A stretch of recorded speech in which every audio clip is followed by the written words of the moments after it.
Halo, assalamualaikum warahmatullahi wabarakatuh. Berjumpa lagi dengan Daring Mat Channel yang senantiasa menemani teman-teman semua dalam belajar P3K. Oke, teman-teman, kali ini kembali lagi untuk pembahasan kompetensi teknis P3K guru SD. Ini update per Juni, kita kumpulkan lagi soal-soal yang memang dikeluarkan oleh tryout dari SIM PKB.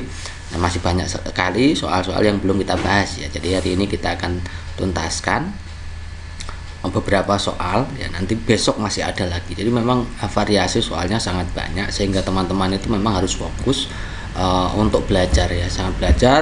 Nah, ini kabarnya memang ditunda ya teman-teman ya, untuk P3K nya ditunda jadwalnya saja tapi tidak dibatalkan. Ingat ya teman-teman, ditunda tapi tidak dibatalkan. Jadi teman-teman malah ini momen bagus untuk teman-teman untuk belajar gitu ya. Oke, kita akan mulai dari satu persatu, nomor ke nomor ya pembahasan. Silakan simak penjelasannya sebagai berikut. Oke, kita mulai dari yang pertama ya. Hak asasi manusia adalah hak asasi semua umat manusia yang sudah ada sejak lahir. Dengan demikian hak asasi manusia memiliki sifat titik-titik. Nah, ini kalau ada soal seperti ini teman-teman berarti harus mencari semua sifat-sifat dari hak asasi manusia itu sendiri. Jadi nanti mungkin saja untuk pertanyaan yang di tryout ini seperti ini, mungkin saja di pertanyaannya tryout ada yang lain. Jadi teman-teman nanti sekaligus bisa belajar secara global ya, tidak hanya parsial-parsial bagian-bagian tertentu gitu ya. Kita akan bahas satu persatu sifat-sifat dari hak asasi manusia. Yang pertama, ini perlu diingat-ingat ya teman-teman. Yang pertama itu sifatnya universal. Artinya HAM itu berarti dimiliki oleh setiap manusia tanpa kecuali, tanpa mempertimbangkan perbedaan suku, ras, agama, dan bangsanya. Ini semuanya berarti bersifat universal ya. Yang kedua bersifat hakiki, artinya tiap manusia itu memiliki hak asasi sejak lahir. Hak asasi manusia dimiliki oleh semua manusia sejak pertama kali dilahirkan ke muka bumi sebagai anugerah dari Tuhan Yang Maha Esa. Itu namanya hakiki. Sifat HAM yang ketiga teman-teman itu bersifat utuh. Artinya setelah HAM itu tidak dapat dibagi-bagi. Artinya semua orang itu punya hak mendapatkan semua hak secara utuh ya. Dari yang digarisbawahi adalah semua hak itu harus memang ada untuk setiap manusia. Misalkan hak politik, hak ekonomi, hak sosial, hak budaya, dan sebagainya. Jadi tidak boleh kita memaksakan untuk hak politik seseorang sementara hak yang lainnya diberikan. Nah, ini tidak boleh. Itu namanya bersifat utuh atau tidak terbagi gitu ya. Kemudian yang keempat itu HAM itu bersifat tetap. Hak asasi manusia itu memiliki sifat tetap. Artinya apa? HAM itu tidak dapat dicabut oleh pihak manapun ya, tiap manusia memiliki hak asasi manusia sejak lahir sampai meninggal dunia tanpa dapat dihilangkan atau dicabut. Tidak ada yang boleh menghilangkan atau mencabut sifat HAM dari setiap manusia. Yang terakhir adalah sifatnya kodrati. Artinya HAM itu bersifat kodrati, artinya merupakan pemberian dari Tuhan Yang Maha Esa. Tiap manusia yang lahir otomatis memiliki HAM sebagai anugerah dari Tuhan, sebagaimana kodrat manusia sebagai makhluk Tuhan. Jadi nanti kalau ada kodrati itu ya ada diksi kodratnya ya, ini hampir sama dengan hakiki ya, bersama. Tapi teman-teman kalau sifatnya kodrati berarti ada unsur kodratnya gitu ya. Kalau bersifat tetap tidak boleh dicabut atau dihilangkan oleh orang lain gitu ya. Jadi ada 5 sifat dari HAM. Teman-teman harus hafalkan ini karena ini penting ya. Oke, kembali ke soal. Hak asasi manusia adalah hak asasi semua umat manusia yang sudah ada sejak lahir. Dengan demikian hak asasi manusia sifatnya adalah, nah tentu saja jawaban yang terbaik adalah hakiki ya. Tadi ya, hakiki itu berarti semua manusia itu sejak lahir sudah memiliki hak. Itu hak ya. Oke, jawaban yang benar adalah opsi B. Next, berikutnya ada segitiga ABC sama sisi dengan luasnya 228 cm persegi. D titik tengah AC, E titik tengah AD, dan F titik tengah AB. Luas segitiga DEF adalah titik-titik cm persegi. Apakah 57,5, apakah 29,5, apakah 14,5, apakah 28,5, apakah 14,25. Yuk kita gambar dulu seperti ini. titik D-nya di tengah AC, berarti D-nya di sini. Kemudian E-nya di tengah AD, berarti ini E. Kemudian F-nya adalah di tengah AB seperti ini. Yang ditanyakan luas ini. Ya, bagaimana menghitung luas ini? Coba kita amati. Yang diketahui dulu adalah luas segitiga ABC. Nah, coba teman-teman perhatikan segitiga AFD. Bahwa segitiga ABC yang besar itu dan AFD, dilihat segitiga AFD itu sebangun, ya, sama-sama segitiga sama sisi, ya kan, sebangun. Nah, perbandingan sisi-sisinya, ya, karena sisi yang kecil atau AFD, segitiga yang kecil AFD itu adalah setengah, sisinya AD itu setengahnya AC, sisinya EF setengahnya AB, otomatis sisinya DF adalah setengahnya BC. Maka perbandingan sisi-sisi segitiga yang kecil dibanding yang segitiga yang besar itu perbandingannya adalah 1:2 atau setengahnya, ya. Maka untuk menghitung luas yang kecil atau luas segitiga yang AFD, luas segitiga AFD itu mudah sekali. Rumusnya adalah skala dikuadratkan dikali luas, ya, luas yang diketahui. Nah, AFD tadi kan perbandingannya adalah setengah. Jadi setengah kuadrat, ini rumus ini silahkan dicatat ya. Setengah dikuadratkan dikali luas ABC, yang besar itu ABC. Nah, setengah kuadrat itu setengah kali setengah adalah 1/4 dikalikan 228. Nah, jawabannya adalah 57. Jadi segitiga AFD itu luasnya adalah 57. Ya. Sekarang kita perhatikan segitiga EFD, dilihat itu EFD yang ditanyakan, dan segitiga AFE itu kongruen, artinya sama dan sebangun, ukurannya sama, bentuknya sama. Nah, jadi ada dua segitiga yang bentuknya sama, ukurannya sama. Nah, karena kongruen dan luas AFD itu 57, maka otomatis segitiga EFD itu setengahnya dari AFD, ya kan, setengahnya AFD. Nah, jadi setengahnya 57, ketemunya adalah 28,5. Jadi jawaban yang paling tepat adalah 28,5. Berikutnya, Anton dan Benny berangkat dari kota A menuju kota B mengendarai mobil dengan kecepatan berturut-turut 60 dan 40. Benny berangkat lebih dahulu, selang 2 jam kemudian Anton baru berangkat. Benny akan terus oleh Anton setelah Benny berkendara selama titik-titik jam, ya. Berarti ini yang jenisnya adalah kecepatan susul-menyusul. Nah, bagaimana cara mengerjakannya? Coba kita amati, kita anggap V1-nya itu adalah kecepatan orang yang tersusul. Karena di sini yang tersusul adalah Benny, maka V1-nya adalah V Benny 40 gitu ya. Kemudian V Anton itu yang menyusul, itu dianggap V2 atau yang lebih besar, itu 60. Selangnya adalah 2 jam. Kemudian waktu untuk menyusul, itu waktu Anton menyusul, jadi waktu yang digunakan oleh Anton yang menyusul berapa, itu rumusnya adalah V1T per V2 dikurangi V1. Nah, kita hitung V1-nya 40, T-nya adalah 2. Jadi 40 kali 2 per 60 dikurangi 40. Ya, T-nya 2, ingat ya. T-nya selang waktu penyusulnya adalah 2. Kemudian berarti 40 kali 2 ketemunya 80 per 20, hasilnya adalah 4 jam, itu ya. Jadi 4 jam itu waktu Anton, 4 jam. Nah, berarti waktu Benny berapa? Kan selang 2 jam sebelum Anton, berarti 2 jam ditambah 4 jam ketemunya 6 jam. Ini jawaban yang benar ya teman-teman.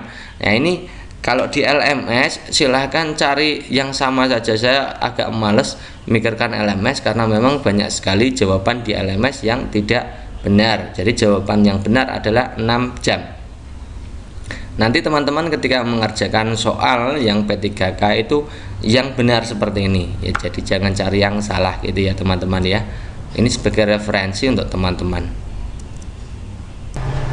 Berikutnya teman-teman, nah ini banyak sekali kita akan bahas untuk matematikanya, memang karena banyak sekali dari teman-teman guru SD itu yang request untuk matematikanya. Kenapa? Karena memang matematika itu butuh latihan banyak, butuh pemahaman banyak ya. Jadi kita akan sajikan berbagai macam soal yang hubungannya dengan matematika, itu juga banyak. IPS, PPKN juga banyak ya. Tapi matematika memang menjadi fokus khususnya karena memang soalnya agak rumit gitu ya. Nah, kita ambil contoh yang ini dari tryout yang bulan Mei kemarin itu juga ada. Pada sebuah kelas terdapat 30 siswa, terdiri dari 18 siswa, 12 siswi. Nilai rata-rata 30 siswa itu 83, rata-rata 18 siswa adalah 85. Maka nilai rata-rata 12 siswi berapa? Nah, ini berarti soalnya tentang rata-rata gabungan gitu ya. Bagaimana menentukan rata-rata gabungan? Silakan simak teman-teman. Kita buat seperti ini dulu. Rata-rata banyaknya siswa, jumlah. Ini yang kita kelompok pertama itu adalah siswa, kelompok kedua adalah siswi, dan kelompok siswanya ada 18 siswa, siswinya ada 12. Nah, siswa dan siswi ini bentuknya jadi satu kelasnya. Satu kelas kan terdiri dari 18 siswa, 12 siswi. Jadi kalau ada 18 siswa, 12 siswi, berarti banyaknya siswa dalam satu kelas ada 30. Ini teman-teman harus membuat matriks seperti ini supaya mudah. Tidak perlu pakai rumus ya teman-teman ya. Oke, kita tuliskan di situ nilai rata-rata dari 30 siswa itu 83. Ini 83 rata-ratanya yang 30 siswa. Kita kalikan jumlah itu hasil kali antara rata-rata dan banyak. Jadi 83 kita kalikan 30 hasilnya adalah 2490. Oke, kemudian di situ ada lagi jika rata-rata 18 siswa itu 85, yang siswa itu 85, kita kalikan dengan 18. Hasilnya adalah 1530. Ya, 2490 itu jumlah dari 1530 ditambah yang siswi. Berarti yang siswi diperoleh dari mana? 2490 kita kurangkan dengan 1530, hasilnya adalah 960. Nah, kalau jumlahnya 960, banyaknya 12, maka rata-ratanya berapa ya? Dibagi saja. 960 kita bagi dengan 12, hasilnya adalah 80.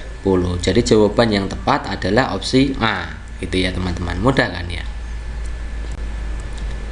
Berikutnya perhatikan data berikut, modus dari data tersebut berapa. Ini gambarnya seperti ini. Bagaimana menentukan modus-modus itu? Nama lainnya adalah nilai yang paling sering banyak muncul. Nilai yang paling banyak muncul. Nah, pada data berbentuk interval, ini kan bentuk interval ya, maka cara menentukan modus kita cari yang paling banyak frekuensinya dulu. Ini ya, ini yang paling banyak. Kemudian setelah ini kita tulis rumusnya. Mencari modus itu rumusnya B ditambah D1 per D1 ditambah D2 kali K. B itu batas bawah ya. Nah, D1 itu selisih antara kelas modus dengan kelas sebelumnya. D2 itu selisih antara kelas modus dengan kelas sesudahnya. Kemudian K itu panjang kelas. Nah, D1 itu ini teman-teman ya. Ini kelas modusnya ada di frekuensi 14. Jadi ini ya, D1-nya dari 14 ke 10 itu selisihnya 4. Kan mudah gini ya. Kemudian dengan sesudahnya kita juga hitung. Ini D2-nya 14 ke 8 itu 6. Ya. B-nya dilihat itu, B-nya tak saya kami tulis 149,5 itu dari mana? Tengah-tengah antara 149 dan 150 ya. Di bawahnya 150 itu berapa? Ya, jadi 149 setengah gitu ya. Itu ya. Kemudian 4, D1-nya 4, D1 tambah D2 berarti 4 ditambah 6, panjang kelas intervalnya 5 itu dari mana? Kita hitung 150 sampai 154 itu ada berapa? 150, 151, 152, 153, 154. Jadi ada 5 kelasnya, panjangnya ada 5 ya. 4 tambah 6 kan 10 ya, lainnya ditulis sama. Jadi 4 kali 5 20 kan ya. Dikalikan dulu 4 kali 5 itu 20. Jadi 20 per 10 gitu. 20 dibagi 10 kan 2. Jadi 149,5 ditambahkan 2. Hasilnya adalah 151,5. Jadi jawaban yang paling tepat adalah opsi yang C. Berikutnya, perhatikan data berikut, diminta untuk mencari rata-rata. Jadi teman-teman juga harus bisa ya, ini kebanyakan soalnya adalah bentuk interval, mencari mean, median, dan modus ya. Yang tadi pertanyaannya adalah mencari modus, sekarang kita belajar mencari rata-rata. Bagaimana cara menghitung rata-ratanya untuk data bentuk kelas interval? Nah, kita kasih garis bantu seperti ini, tadi F-nya di sini ya, frekuensinya yang ini. Kemudian yang ini untuk menentukan nilai tengahnya. Nilai tengah ya, nilai tengah dari 41 sampai 50 itu berapa? Caranya bagaimana? Kita jumlahkan 41 ditambah 50. 41 ditambah 50 kan 91. 91 kita bagi 2. Jadi dijumlah dibagi 2 gitu, teman-teman. Jadi 41 tambah 50 itu 91 bagi 2 jadi 45,5. Ya, 51 tambah 60 itu 111 bagi 2 ya 55,5. Dan seterusnya ini ya. Ini begini. Nah, setelah itu kita kalikan antara nilai tengah dengan frekuensi ya, kita kalikan X dengan F-nya. X-nya dengan F-nya kita kalikan, hasilnya ini 45 kali 0,5 kali 3 itu 136,5. Kemudian 55,5 kita kalikan 6 adalah 333. 65,5 kali 12 adalah 786. 75,5 kali 8 adalah 604. Kemudian 85,5 kali 7 itu 342. Silakan teman-teman nanti dicek ya. 95,5 kali 4 itu nilainya 382. Nah, kemudian kita jumlahkan frekuensi dan hasil kali frekuensi dan nilai tengah juga kita jumlahkan.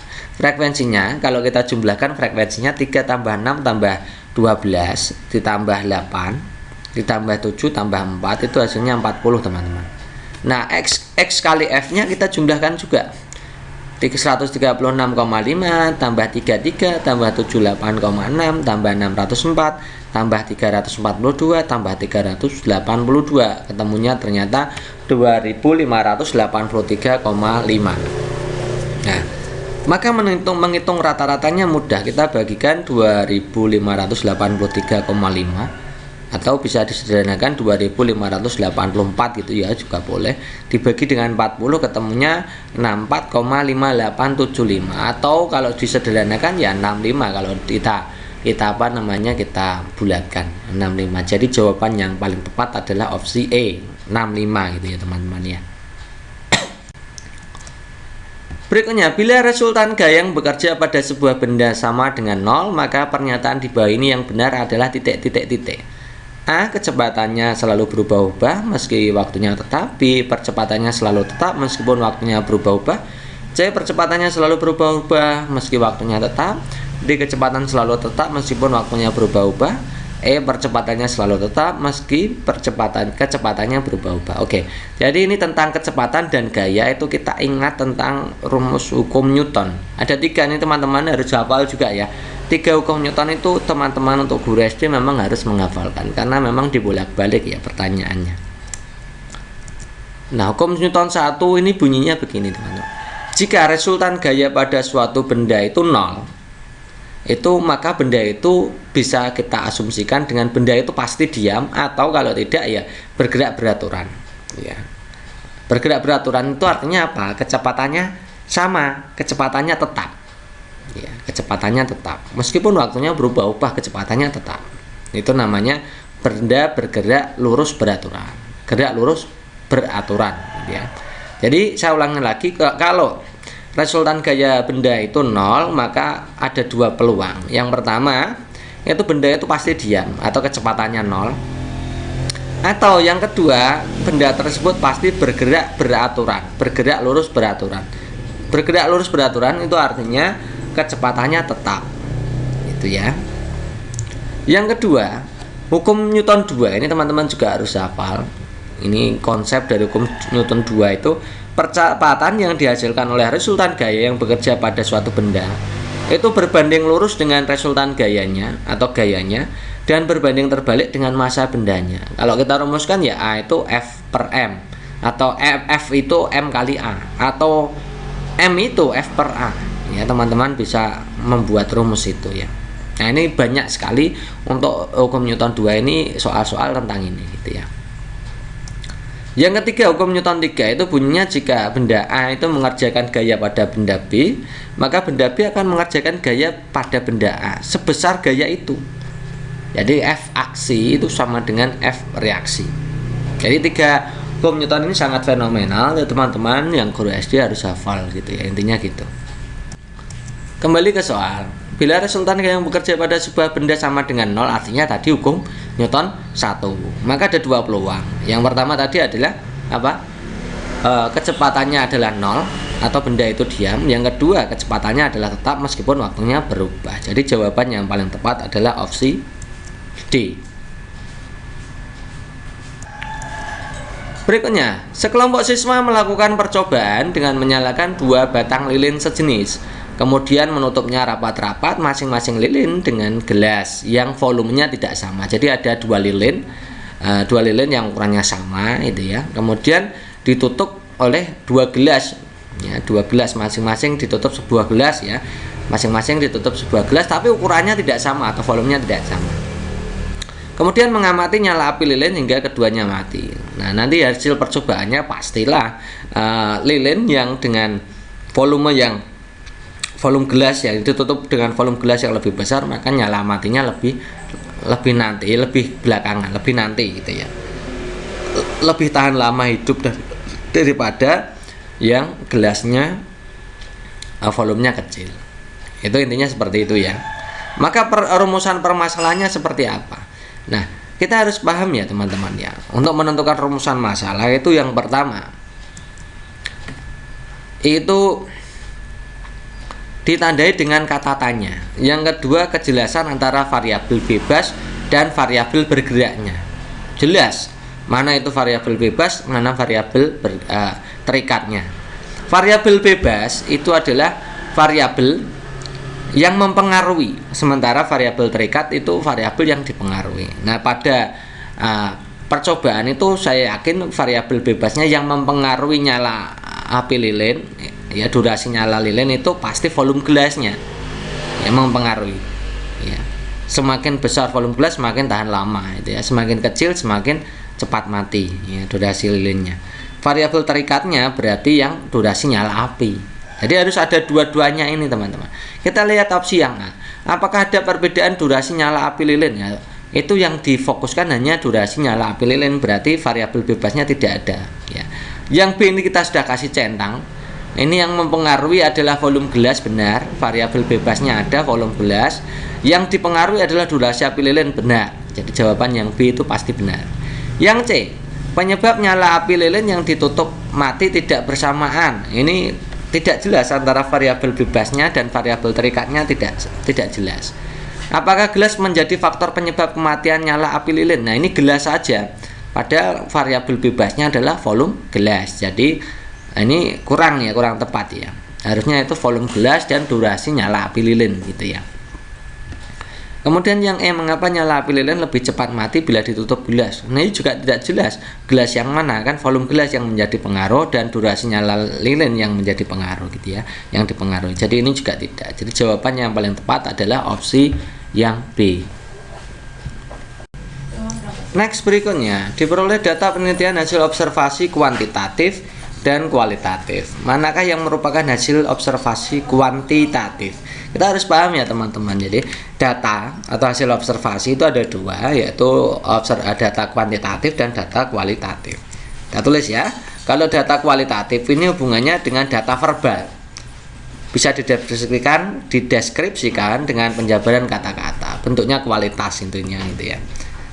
Misalkan tinggi, pendek, nah, itu kualitas. Merah, hijau itu juga kualitas. Halus, kasar itu kualitas. Kemudian kalau data kuantitatif itu berupa data numerik atau data angka, menggunakan data angka. Ya, paham ya? Kita lihat langsung saja ke opsi A. Suara kokok ayam jantan nyaringnya. Nyaring ini berarti datanya termasuk data kualitatif, kan bentuknya kata-kata ya. Kain sutra halus ini juga data kualitatif. Kadar gula 5%, dan ini 5%, ini datanya bentuknya angka, maka ini data kuantitatif. Jeruk keprok rasanya manis. Nah, manis ini juga data kualitatif.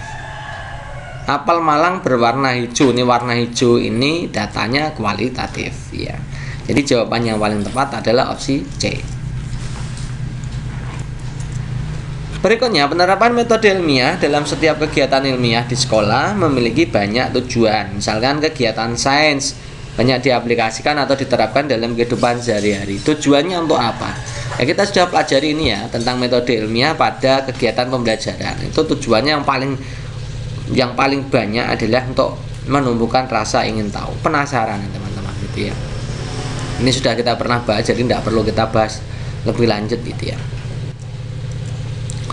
Cara kerja pemindahan kapal selam terhadap musuh sangat mirip dengan cara lumba-lumba mengetahui keberadaan mangsa. Prinsip utama kerjanya yang mana?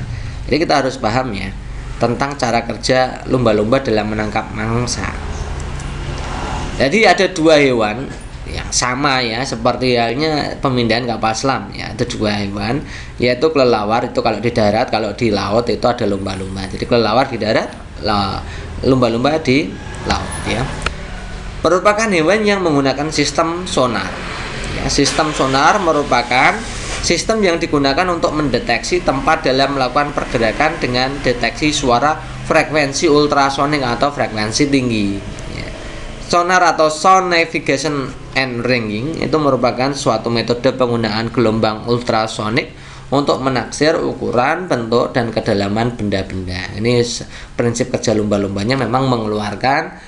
Lumba-lumba dan kelelawar itu mengeluarkan bunyi ultrasonik sebagai radar, gitu. Sonar, sistemnya sistem sonar gitu ya. Jadi jawaban yang paling tepat kita lihat ya. Yang A lihat, memperkecil ruang udara, bukan ya, melepaskan bunyi dengan frekuensi tinggi. Nah ini benar, atau menggunakan sistem sonar gitu ya. Yang C jelas salah, frekuensinya rendah itu salah ya. Kemudian memperbesar ruang udara juga salah, menggunakan periskop ini juga salah gitu ya. Berikutnya, secara anatomi dinding yang paling tipis pada organ sistem respirasi adalah alveolus. Nah, hal ini berkaitan dengan apa?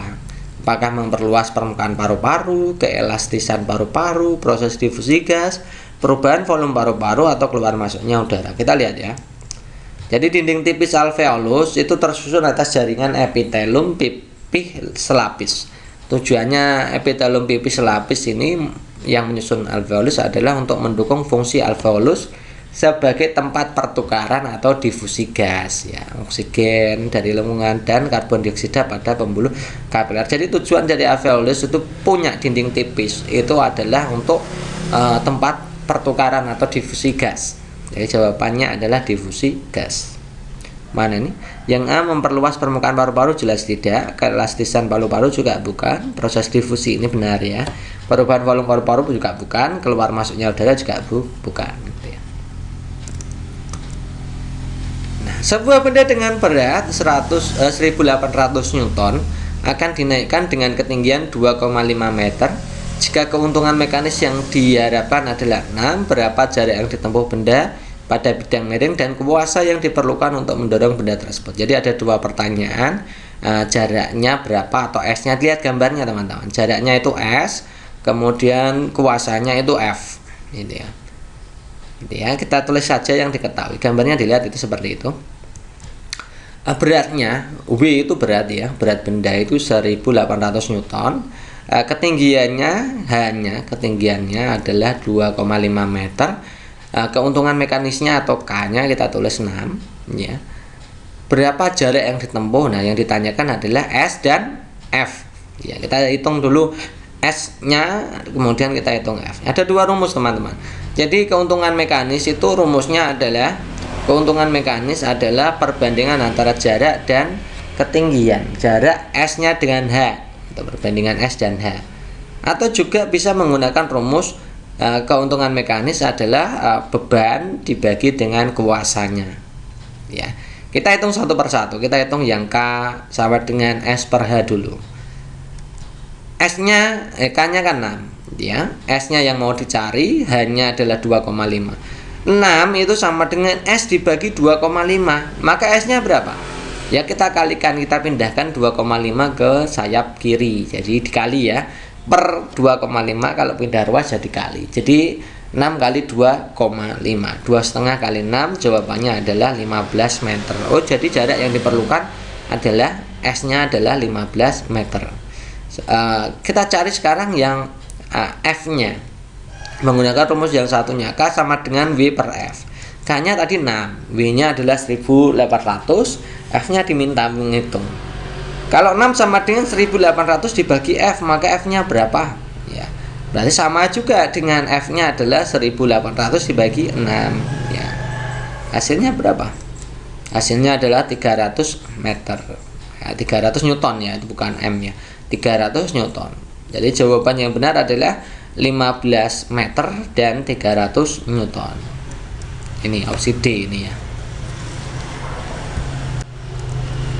Berikut, berdasarkan data pada tabel tersebut, mana yang merupakan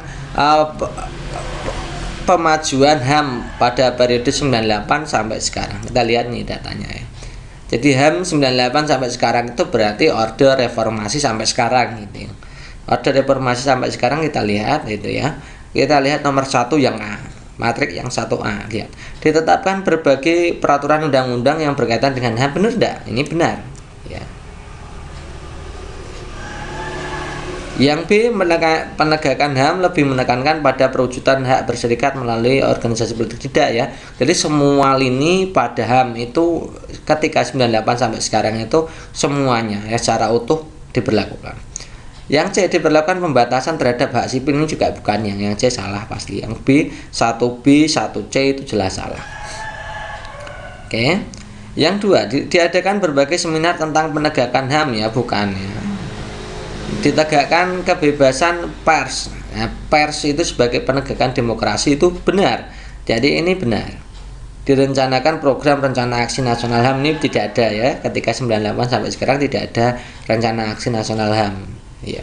Yang ketiga, pemerintah memberikan keleluasan pada rakyat untuk mendirikan partai politik. Ini sebenarnya 3A ini juga benar. Dilakukan kajian ratifikasi terhadap instrumen HAM internasional. Ini belum selesai ya, belum selesai. Kemudian dibentuk Komnas HAM. Ini benar, Komnas HAM ini juga benar. Jadi 1A, 2B dan 3C ini benar ya. Jadi jawabannya adalah opsi E. Kemudian menurut Hans Kons, nasionalisme diartikan sebagai paham yang berpendapat bahwa titik-titik kesetiaan tertinggi individu harus diserahkan kepada pemerintah yang berdaulat, atau pengabdian tertinggi kepada pemimpin adalah melalui rakyatnya. Kesetiaan tertinggi individu harus diserahkan kepada warga negara kebangsaan. Apakah pengabdian tertinggi rakyat adalah mencintai daerah kelahirannya? Kesetiaan tertinggi suatu individu harus diserahkan kepada suku bangsanya. Kita berarti harus paham macam-macam nasionalisme. Ada 3 tokoh pentingnya dari luar negeri ini. Yang pertama adalah Hans Kons. Ini mengatakan nasionalisme adalah suatu paham yang menempatkan kesetiaan tertinggi individu kepada negara dan bangsa. Ya. Diserahkan kepada negara dan bangsa. Ya, tidak hanya tempat kelahiran tapi negara dan bangsa. Kemudian yang kedua adalah Ernest Renan. Itu teman-teman harus hafal juga ini Ernest Renan ya. Sekelompok manusia yang berkeinginan untuk bersatu, itu namanya nasionalisme menurut Ernest Renan. Kemudian yang ketiga Otto Bohr ya, Otto Bohr itu mengatakan nasionalisme merupakan suatu persatuan karakter yang timbul karena persamaan nasib. Ada 3 ini ya teman-teman ya. Teman-teman silakan hafalkan 3 ini karena ini penting ya. Jadi jawaban yang tepat yang mana ini? Kesetiaan tertinggi harus diserahkan pada pemerintah, tidak hanya pemerintah ya. Tidak hanya pemerintah, jadi opsi A itu salah, harusnya bangsa dan negara. Yang B, pengabdian tertinggi bukan. Yang C, kepada negara bangsa ya, benar. Yang C benar, yang C benar ya. Kemudian yang D, pengabdian tertinggi rakyat adalah mencintai daerah kelahirannya, bukan ya, karena negara dan bangsa bukan daerah kelahirannya. Yang E, kesetiaan tertinggi seorang individu harus diserahkan kepada suku bangsanya, bukan ya, karena kepada bangsa dan negara, tidak hanya suku bangsanya. Jadi opsi yang paling tepat adalah opsi C. Globalisasi ekonomi bukanlah proses yang baru. Sejak 5 abad yang lalu, perusahaan-perusahaan di negara-negara yang perekonomiannya telah maju telah meluaskan jangkauannya melalui aktivitas produksi dan perdagangan ke berbagai belahan dunia. Namun sejak 2 hingga 3 dekade lalu, globalisasi ekonomi telah semakin mempercepat perluasan jangkauan sebagai akibat dari perkembangan teknologi dan kebijakan liberalisasi yang telah melanda dunia. Oleh karena itu, bagaimana sikap bangsa Indonesia dalam merespon perkembangan globalisasi ekonomi tersebut? Nah, ini jawaban yang benar yang mana ini? Melakukan amandemen Undang-Undang Dasar Negara NRI, atau ini yang A, itu melakukan amandemen UUD NRI untuk memasukkan nilai-nilai ekonomi liberal, ini jelas salah ya. Yang B, bangsa Indonesia harus menyesuaikan sistem ekonomi Pancasila dengan melaksanakan nilai-nilai ekonomi liberal, ini juga tidak ya. Harusnya yang nilai liberal itu yang menyesuaikan dengan Pancasila. Yang C, bangsa Indonesia harus mempertimbangkan kepentingan pasar internasional dalam melakukan kebijakan pembangunan ekonomi, ini jelas salah ya. Yang harus diperhatikan adalah pembangunan ekonomi rakyatnya dulu, jangan mikirkan tentang pasar internasional gitu ya. Yang D, bangsa Indonesia harus menerapkan sistem ekonomi rakyat, ini benar. Asas kekeluargaan, berkedaulatan rakyat juga benar. Bermoral Pancasila, berpihak kepada rakyat, ini benar ya. Opsi D jelas benar nih. Kemudian yang E, pemerintah Indonesia harus mengubah pola pikir masyarakat Indonesia untuk mengikuti sepenuhnya proses globalisasi ini. Kan harus ada filter, jadi opsi E ini jelas tidak mungkin gitu ya. Jadi jawaban yang paling tepat adalah opsi D. Kebutuhan akan memenuhi sandang, pangan, papan menjadi daya dorong kuat bagi setiap orang untuk memilih tempat tinggal. Sebagian besar dari mereka mencari tempat tinggal yang dapat memenuhi kebutuhan primer untuk jangka waktu yang lama. Ini dengan demikian orang memilih kemungkinan berdasarkan apa? Ini yang ditanyakan adalah pemenuhan kebutuhan primer. Kebutuhan primer itu apa sih? Ya, makan. Makanan hubungan dengan makanan ya, hubungan dengan makanan ini ya. Kita lihat yang A, dekat dengan lapangan pekerjaan. Ini kurang ya. Ini yang penting, ini fokusnya ke kebutuhan primer. Lapangan pekerjaan macam-macam ya. Mudah mendirikan bangunan. Bangunan itu juga bukan ya.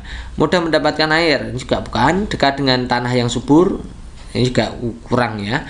Kemudian dekat dengan lahan garapan. Lahan garapan itu hubungannya dengan pangan ya. Jadi jawaban yang paling tepat adalah opsi E.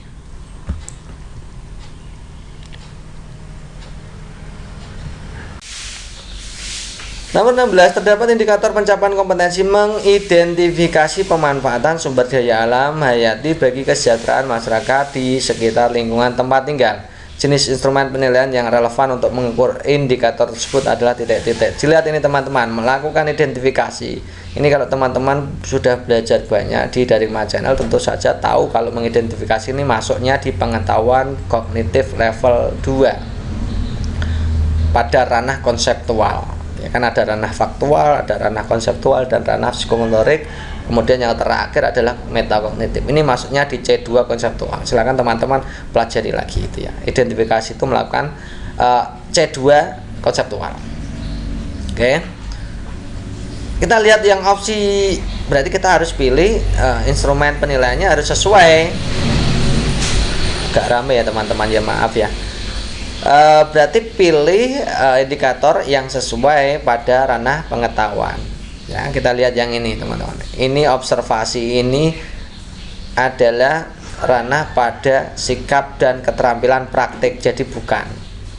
Portofolio ini juga praktik ya, atau keterampilan atau psikomotorik, jadi bukan. Uji petik produk ini juga psikomotorik, praktik ya, keterampilan ya. Kemudian unjuk kerja ini juga bukan, karena unjuk kerja itu praktik atau keterampilan atau psikomotorik. Jadi jawaban yang paling tepat adalah opsi D. Nomor 17, perhatikan ruang lingkup materi berikut ini.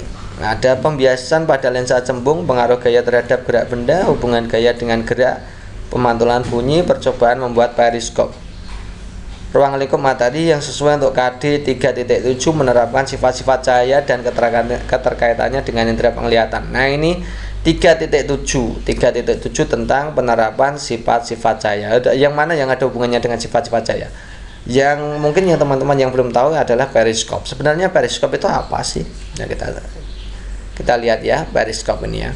Periskop itu bekerja berdasarkan refleksi, ini bukan refleksi ya, refleksi cahaya dengan menggunakan dua cermin datar untuk memantulkan cahaya dari satu tempat ke tempat lain. Ini bentuknya seperti ini, seperti periskop pada kapal selam, gitu ya. Juga pada tank-tank itu juga ada periskopnya, ya. Oke, berarti kalau pembiasan pada lensa sembung, pembiasan itu termasuk sifat-sifat cahaya. Berarti masuk yang dua itu pengaruh gaya terhadap gerak benda tidak ada hubungannya dengan sifat cahaya. Yang ketiga hubungan gaya dengan gerak juga tidak ada. Pemantulan bunyi juga tidak ada. Periskop itu hubungannya dengan refleksi cahaya. Ini termasuk sifat. Yang nomor satu itu pembiasan. Yang kedua adalah, yang kelima adalah periskop itu adalah refleksi. Ya, jadi jawaban yang paling tepat adalah opsi 1 dan 5. Next, nomor berikutnya 18. Fenomena korupsi di Indonesia nampaknya telah menjadi buah budaya. Dengan melihat berbagai kasus yang terjadi, ketidakjujuran telah melanda masyarakat mulai dari hal yang paling kecil hingga besar yang mengarah ke tindak kriminal. Tindakan tersebut melanggar norma. Nah, ini tidak perlu kita jelaskan ya.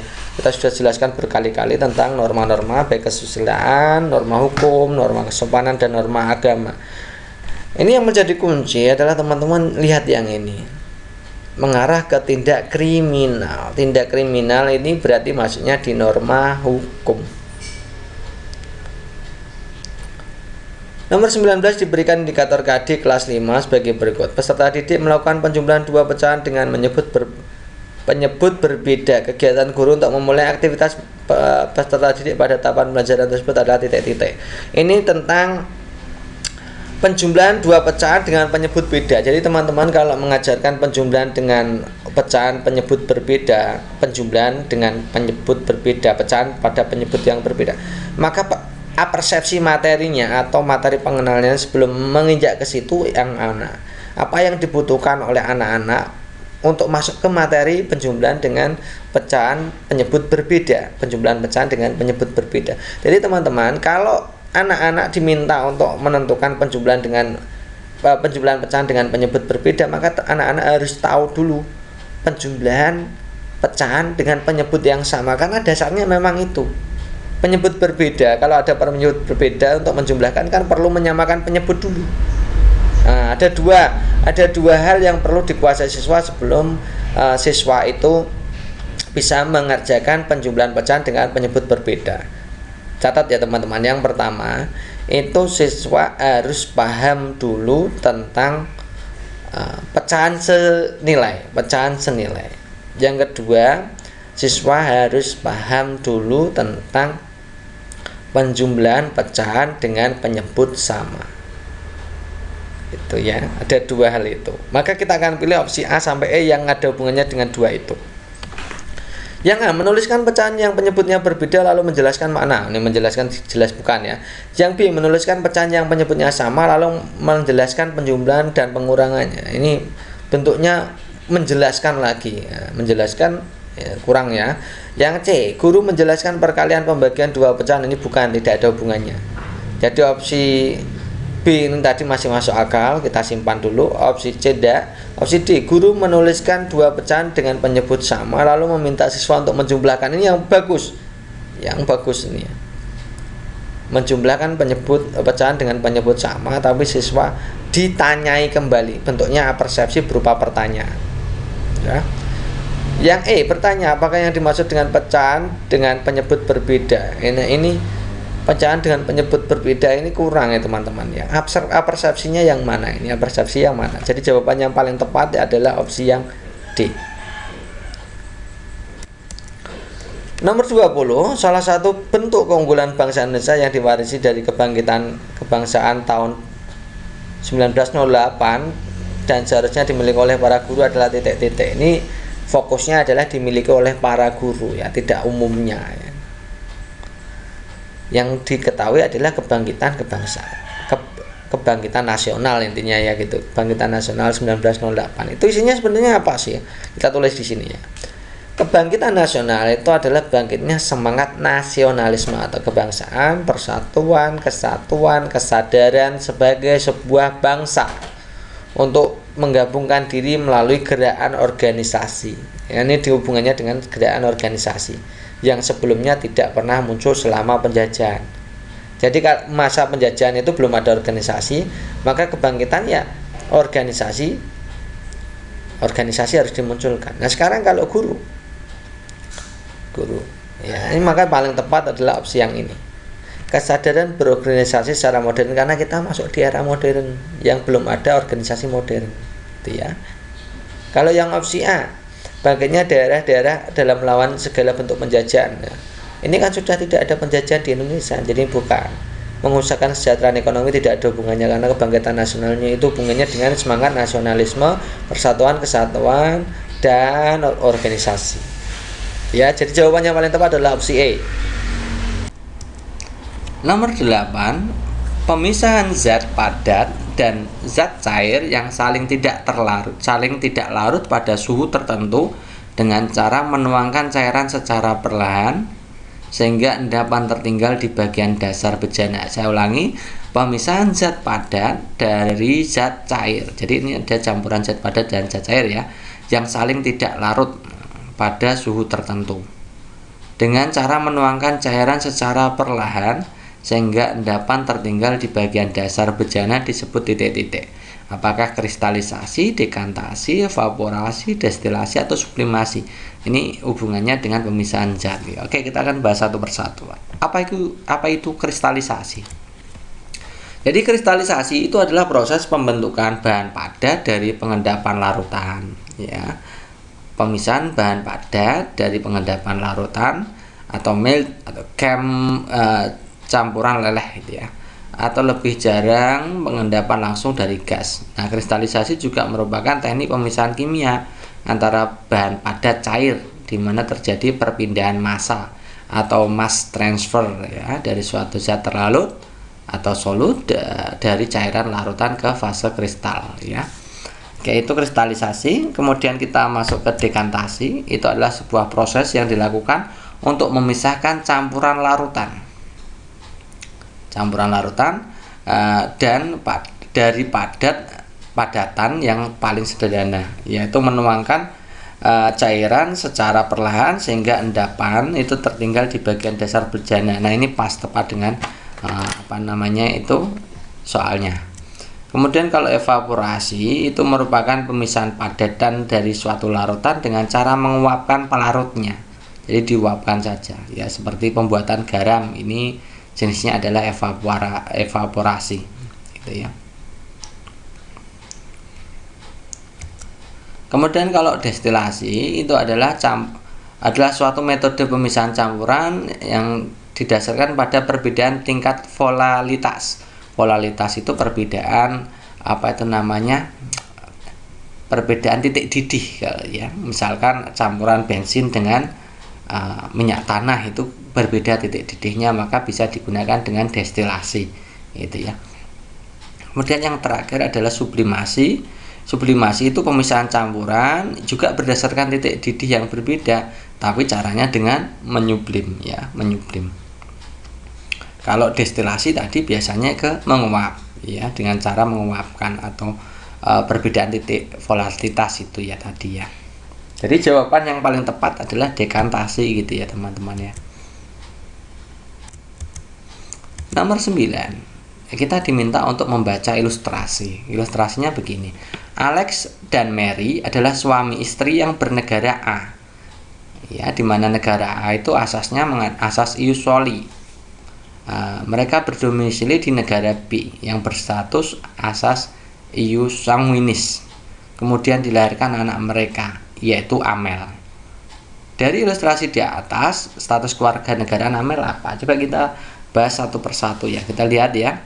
Kalau ius soli itu menjadi keluarga negara itu jika tempat lahirnya, kelahirannya, tempat lahirnya itu di negara itu ya.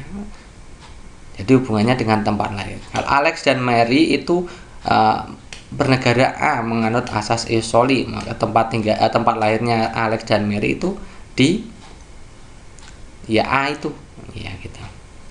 Kemudian kalau ius sanguinis itu berdasarkan keturunan atau anaknya dari siapa.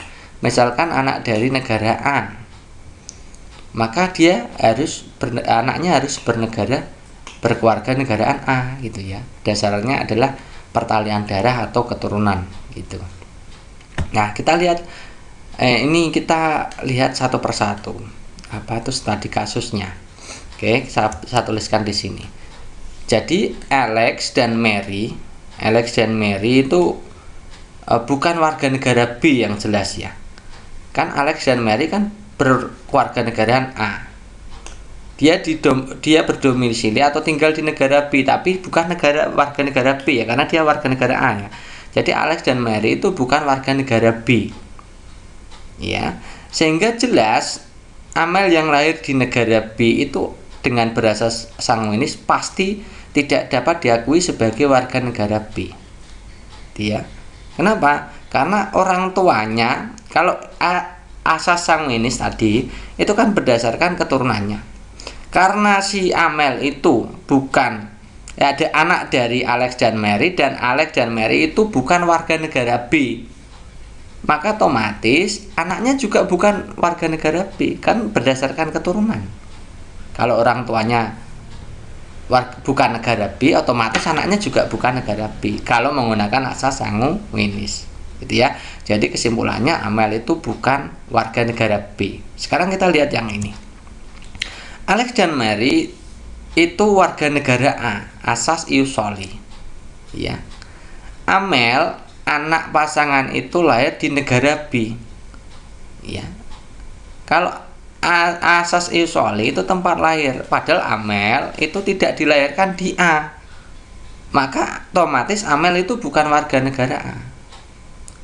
Seseorang dianggap warga negara A jika lahirnya di A, padahal Amel itu lahirnya di B.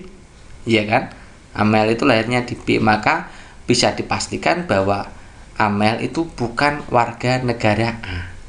Jadi Amel bukan warga negara A, Amel juga bukan warga negara B, gitu ya. Berarti tidak punya kewarganegaraan. Ya, atau apartheid ya. Nomor 21. Perhatikan pernyataan berikut. Disadarkan pada periode revolusi bulan mengelilingi bumi, kemudian disadarkan pada, ini bukan disadarkan, harusnya didasarkan ya. Didasarkan pada periode proses bumi, 1 tahun terdiri dari 365 hari, 1 tahun terdiri dari 354 hari. Jatuhnya hari raya Idul Fitri setiap tahun pasti berbeda. Hal ini tidak sama dengan perayaan hari Natal yang diperingati setiap tanggal 25 Desember. Perbedaan ini karena tahun Masehi sesuai pernyataan titik-titik yang digarisbawahi tahun Masehi. Kita akan bahas satu persatu. Kalau Idul Fitri, teman-teman, yang perlu diketahui adalah Idul Fitri itu penanggalannya menggunakan penanggalan Hijriyah. Penanggalan Hijriyah itu apa? Menggunakan revolusi bulan terhadap bumi sebagai dasar penghitungannya. Jadi kalender bulan. Kalender Hijriyah itu dianggap kalender bulan. Ya. Karena menggunakan bulan sebagai dasar, menggunakan revolusi bulan terhadap bumi sebagai dasar perhitungannya. Nah, dalam 1 tahun itu bulan itu berevolusi terhadap bumi ya. Bulan itu berevolusi terhadap bumi itu selama 354 hari ya. Satu putaran bulan mengelilingi bumi itu lamanya adalah 354 hari. Maka itu disebut 1 tahun Hijriah. Sementara untuk Natal itu menggunakan kalender Masehi. Kalender Masehi itu dasar perhitungannya menggunakan ukuran revolusi bumi terhadap matahari. Jadi bumi mengelilingi matahari. Satu keliling bumi, periode bumi mengelilingi matahari itu ternyata 365 hari, maka itu disebut 1 tahun Masehi. Ya teman-teman ya. Jadi ini yang ditanyakan adalah perbedaannya karena tahun Masehi sesuai pernyataan nomor berapa? Tahun Masehi. Kita lihat yang nomor 1, didasarkan pada revolusi bulan mengelilingi bumi, bukan. Ya, ini bukan, karena ini adalah kalender bukan Masehi, ya, bukan tahun Masehi tapi tahun Hijriah. Yang kedua, didasarkan pada periode proses bumi. Ini proses bumi artinya revolusi bumi, berarti ini kemungkinan ya. Yang nomor 3, 1 tahun terdiri dari 365 hari, betul. Karena Masehi 365 hari, 1 tahun terdiri dari 354. Nah, ini bukan, karena ini adalah tahun Hijriah. Ya, jadi jawaban yang paling tepat adalah opsi 2 dan 3. Nomor 22, guru kelas 2 SD memulai materi pembagian dengan mengingat materi pengurangan. Ia mencoba memulai materi baru dengan menguatkan pemahaman materi sebelumnya. Teori belajar manakah yang menjelaskan fenomena ini? Berarti ini fenomena ini mengaitkan materi yang akan diajarkan dengan materi sebelumnya. Ini hubungannya dengan struktur kognitif ya. Yang teori belajar mengulang-ulang oleh Trondheim bukan. Siswa harus banyak praktik. Ya, betul ya. Siswa harus banyak praktek, ini juga bukan. Maka jawaban yang paling tepat yang opsi C. Teori Vygotsky yang menyatakan bahwa belajar hal baru harus dimulai dari yang dikenal siswa. Itu jelas ya teman-teman. Ini teman-teman tanpa tahu masing-masing teorinya juga paham. Ini pasti jawabannya C. Nomor 15, norma adalah pola, pedoman standar, ukuran, aturan, kebiasaan yang mengatur masyarakat agar terpelihara ketertiban. Penyimpangan terhadap norma tersebut dapat terkena sanksi pengucilan, rasa bersalah hingga sanksi hukum. Berikut ini adalah beberapa perilaku yang ada kaitannya dengan norma. Baca sendiri A sampai E. Kemudian di antara contoh tersebut di atas tergolong usage. Usage itu apa ya? Kita kan tahunya norma itu ya norma sopanan, norma kesusilaan, norma agama, norma hukum. Biasanya kan begitu. Nah ternyata teman-teman itu harus belajar lebih karena ternyata norma itu dalam bahasa luarnya itu ada macam-macam gitu ya. Ada usage, ada folkways, ada more, ada custom, ada law. Teman-teman juga harus hafal. Kita akan bahas ya. Silakan teman-teman bagi yang baru menjumpai seperti ini, silakan teman-teman itu di screenshot untuk dipelajari gitu ya. Nah, kita belajar dulu pembagian norma berdasarkan Stephen, ini dari orang luar ya. Yang pertama adalah usage. Use itu cara, hubungannya dengan cara. Ya, cara hidup gitu ya. Norma yang apabila dilanggar pelakunya dianggap melakukan penyimpangan sosial ringan ya. Sanksi penyimpangan kecil ini sifatnya hanya celaan. Ya, sebagai contoh di Indonesia anak kecil membayar permen dengan tangan kiri itu dianggap tidak sopan gitu ya. Meskipun tidak dihukum atau diapakan ya, tapi itu tidak sopan. Jadi usage itu kalau dalam bahasa Indonesianya mirip-mirip lah dengan norma kesopanan. Hubungannya dengan norma kesopanan itu usage. Gitu ya. Mengingatnya mudah begitu ya. Usage atau cara. Kemudian yang kedua adalah folkways. Folkways itu bahasa Indonesianya adalah kebiasaan atau norma kebiasaan. Norma yang dibentuk oleh kebiasaan. Awalnya adalah perbuatan, namun kemudian diulang-ulang menjadi kebiasaan atau folkways gitu ya. Level ikatan dan sanksi folkways lebih besar ketimbang usage. Kalau usage itu kan lebih paling ringan ya. Misalkan jika individu tidak melakukan perbuatan sesuai norma folkways, maka akan dianggap menyimpang. Contoh ada memberi tempat duduk pada ibu hamil dan lansia di kendaraan umum, itu contohnya itu. Misalkan anak muda sehat yang duduk sambil pura-pura tidur di bus ketika di depannya ada ibu hamil mencari tempat duduk, itu berarti dianggap itu tidak manusiawi, tidak normal lah gitu ya. Jadi dianggap melanggar norma folkways. Nah, kita langsung analisa supaya kita mengingatnya mudah. Apa itu namanya? Sanksi ya. Sanksinya apa ya? Sanksinya adalah menimbulkan rasa malu, rasa bersalah bagi pelakunya. Jadi subjeknya adalah pelakunya, gitu ya. Pelakunya sebagai subjek dan sebagai objek juga ya. Kalau usage tadi sanksinya adalah dianggap tidak sopan. Jadi yang menganggap tidak sopan orang lain. Kalau yang folkways itu rasa malu, bersalah bagi pelakunya ya. Itu berarti condongnya kalau di Indonesia itu hampir mirip ya, hampir mirip, saya bilang hampir mirip karena tidak sama tapi hampir mirip. Kalau folkways itu berarti norma kesusilaan, hampir sama ya. Kalau usage itu norma kesopanan, kalau folkways itu norma kesusilaan. Seperti itu saya bilang seperti itu ya. Kemudian yang ketiga adalah mores itu adalah tata perilaku, yaitu norma yang dibentuk oleh kebiasaan yang mengatur perilaku individu agar teratur. Atau hukum masyarakat, ini dianggap mores ya, hukum di masyarakat. Ini bagi pelanggarnya itu biasanya dapat hukum dari masyarakat, mendapat hukuman dari masyarakat, ya. Contohnya begini, ada kegiatan apa namanya, Morse mengatur kita untuk tidak menjadi kanibal atau memakan manusia, ya, memakan daging manusia. Ketika kita ditemukan sedang makan daging manusia, maka kita mendapatkan sanksi yang keras, ya, bisa hukuman atau minimal tidak lagi dianggap sebagai manusia. Itu ya Morse, ya.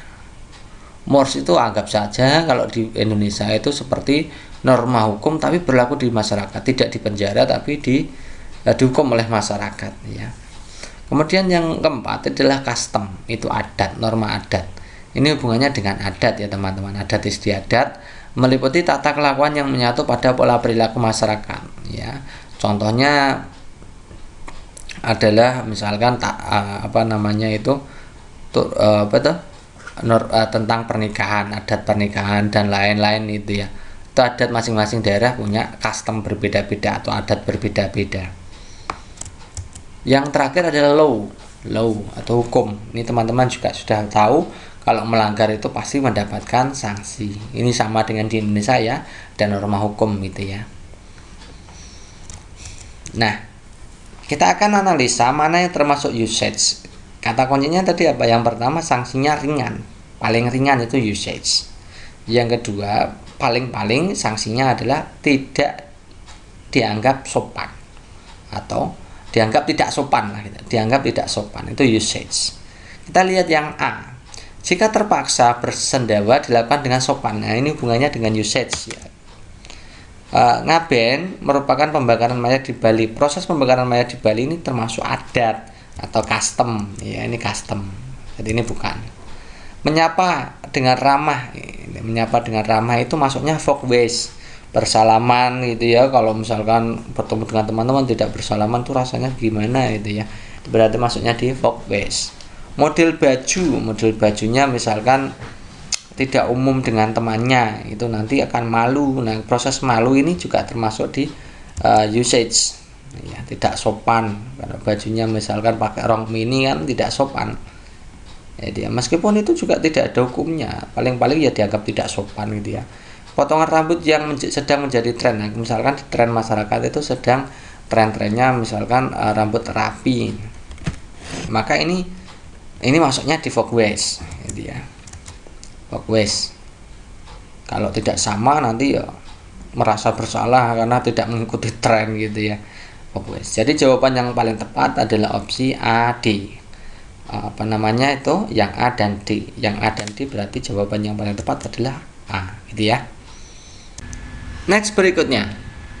Menurut Gegne, ya, pengalaman belajar yang diperoleh melalui analisis suatu objek dengan memperhatikan ciri-ciri spesifik itu disebut apa? Apakah sinyal, diskriminasi, asosiasi verbal, atau konsep aplikasi?